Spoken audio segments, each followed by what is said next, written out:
दरम्यान 26/11 हल्ल्यादरम्यानचा प्रत्यक्षदर्शी सीएसएमटी स्टेशनमधील प्रवाशांना बाहेर काढून त्यांचे जीव वाचवणारा आणि जखमींना सेंट जॉर्ज हॉस्पिटलमध्ये पोहोचवणारा छोटू चायवाला उर्फ तौफीफ शेख याने 26/11 हल्ल्याप्रसंगाची पुन्हा एकदा आठवण करून दिली आहे। 26/11 हल्ल्याचा मास्टरमाइंड तहव्वूर राणाला 2 महिन्यात फाशी द्या, त्याला कसाबसारखं हिरो बनवू नका अशी मागणी त्यांनी सरकारकडे केली आहे। छोटू चायवाला उर्फ तौफीफ शेखशी बातचीत केली आमच्या प्रतिनिधींनी, आपण पाहूयात। प्रत्यक्षदर्शी असलेले आणि अनेकांसाठी देवदूत ठरलेले छोटू चायवाला तौफीक शेख आपल्या सोबत आहेत। एकतर जो मास्टरमाइंड आहे त्याला भारतात आणलं जातंय, एनआय आता सगळ्याचा एनआयच्या ताब्यात तिला दिली जाणार आणि कठोरात कठोर शिक्षा व्हावी असं सगळ्यांनाच वाटतंय। तुम्ही प्रत्यक्षदर्शी होतात 26/11च्या हल्ल्याचा, काय नेमकं झालं होतं आणि आता याचा मास्टरमाइंड भारतात आणला जातो। एक गोष्टी बोलतो मी, एवढे कसाबच्या अगोदर खर्चा केले, अरबों रुपये खर्च केले इंडिया गवर्नमेंटने, आता ते मोठे माणसाला आणतो, त्याच्यानंतर किती खर्च करणार।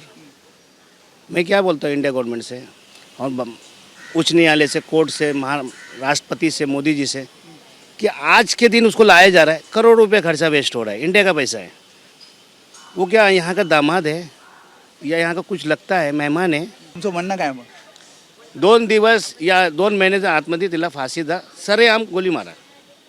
तुम्ही या सगळ्या हल्ल्याच्या वेळी तिथे होतात, नेमकं काय झालं होतं? कारण तुम्ही अनेकांना वाचवलं, अनेकांना CST स्टेशनमधनं एक शॉर्टकट रस्ता दाखवला आणि बाहेर काढलं। सेंट जॉर्ज हॉस्पिटलमध्ये अनेक जखमी होते, त्यांना तिकडे पाठवलं। काय नेमकं झालं होतं त्या दिवशी? मला माहीत नव्हतं की आतंकवादी आला। मी बोला कुठे काहीतरी शॉर्ट सर्किट झाला, हे झाला, बम ठेवून गेलं बेगामध्ये। नंतर मला शिव्या दिला, तर नंतर मला 2-3 फायरिंग केल्या ना, नंतर माहीत पडलं की आतंकवादी आहे। मी कधी बघितलंच नव्हतं आतंकवादी असा होता। काय सांगितलं त्यांना तुम्ही तेव्हा मग जेव्हा? भागो भागो, बम फट रहा, रेलवे छोड़ के भागो, जान बचाओ, ये रास्ते से निकलो, वो रास्ते से निकलो। उसके बाद कुछ पब्लिक था पूना नासिक वाला, मेरे को टिकट चाहिए, काउंटर के अंदर जाके बोला टिकट निकाल के दूंगा, रेलवे छोड़ के भागो। वहाँ पे कुछ नहीं रहा, इसलिए तो मेरे को गाली भी दे के फोड़ा मेरे को। वो तो खुदा का शुक्र था कि मैं बच गया।